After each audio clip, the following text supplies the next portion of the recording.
దేవుని పరిశుద్ధ నామమునకు మహిమ కలుగునుగాక. ప్రియులారా, ప్రభునామన మీ అందరికి వందనాలు తెలియచేస్తున్నాను. దేవుని వాక్యాన్ని ధ్యానిందాము. కీర్తనల గ్రంథం 51వ అధ్యాయము 17వ వచనం. విరిగిన మనసే దేవునికి ఇష్టమైన బలులు. దేవా, విరిగి నలిగిన హృదయమును నీవు అలక్ష్యము చేయవు. ప్రియులారా, పరిశుద్ధాత్మ దేవుడి ఉదయకాల సమయంలో మనందరితో మాట్లాడుచు ఉన్నారు. ఇక్కడ ఏమని వ్రాయబడిందంటే, కీర్తనాకారుడు అంటూ ఉన్నాడు, విరిగిన మనసు, నలిగిన మనసు. అటువంటి మనస్సు ఎవరు కలిగి ఉంటారండి?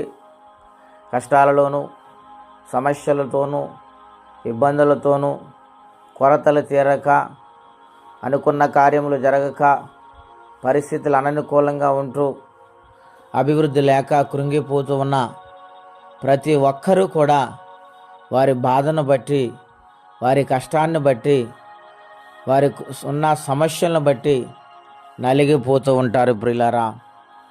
అందుకని భక్తుడు అంటూ ఉన్నాడు, విరిగి నలిగిన మనసు అని అంటూ ఉన్నాడు. అవును, ఆ మనసుతో దేవుని సన్నిధిలో ప్రార్థన చేస్తే, దేవుని పాదాలు పట్టుకొని బ్రతిమాలుకుంటే ఆయన అలక్ష్యము చేయడు, ఆయన నిర్లక్ష్యము చేసేవాడు కాదు.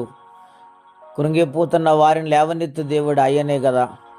గనుక ఇశ్రాయేలు ప్రజలు ప్రార్థన ఆలకించి, వారి కన్నీరు చూసి, వారి నలిగిపోతున్న జీవితాలను చూసి ఆయన దిగొచ్చారు.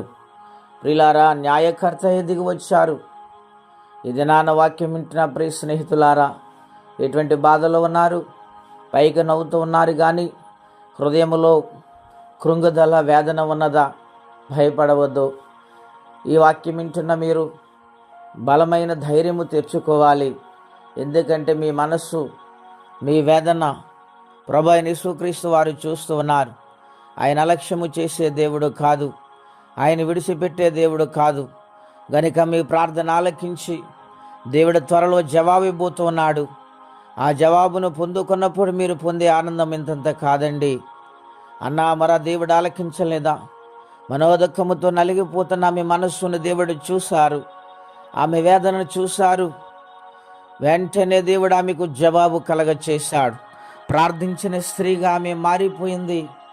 కన్నీటి ప్రార్థనా పరురాలుగా ఆమె మారింది. గనుక దేవుడు ఆమె పక్షాన ఉండి ఆమెలో ఉన్న లోటుని చూసి ఆమె కొరతను తీర్చిన దేవుడు ఈ ఉదయకాల సమయంలో మన మొరాలకించటానికి దిగివచ్చారు.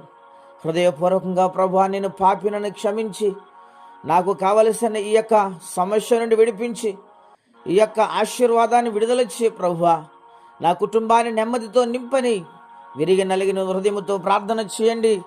దేవుడి నిత్యముగా జ్ఞాపకము చేసుకొని బలమైన కార్యము చేసి సమాధానమిస్తారు. అటువంటి దీవెన పొందుకొని దేవుని కొరకు బ్రతకాలని ప్రభుపేట మనవి చేస్తూ ఈ మాటలు నేను ముగిస్తున్నాను. ప్రార్థన. పరిశుద్ధుడైన మా తండ్రి, ఘనమైన మీ నామం కొరకై వందనాలు. ఎవరే స్థితిలో ఉండి కృంగిపోతున్నారు, ఏ వేదన వారిని వెంటాడుతుందో, ఏ ఆర్థిక సమస్యలు నలిగిపోతున్నారు, అయ్యో ఈ పని నేను చేయలేకపోతున్నాను, ఈ సహాయాన్ని పొందలేకపోతున్నాను, ఈ రోగము నుండి విడుదల నేను లేకపోతుంది నాకు, గనుక నాకు స్వస్థత కావాలి, నాకు సహాయం కావాలని ఎవరైతే అడుగుతున్నారో ప్రభువా, ఈ ప్రార్థన ద్వారా వారికి మేలు చేయండి. ఈ ప్రార్థన ద్వారా వారికి శక్తిని దయచేయండి ప్రభువా. స్వస్థపరచండి. ఎవరే కష్టంలో, బాధలు, ఇబ్బందులు ఉన్నారు వారికి నీ సహాయం చేయమని, ఈ దినమ దీవెనకరంగా మార్చమని యేసుక్రీస్తు వారి పుణ్యనామున ప్రార్థించి స్తుతించి వేడుచున్నాము తండ్రి. ఆమేన్. దేవుడు దీవించును గాక. ఆమేన్.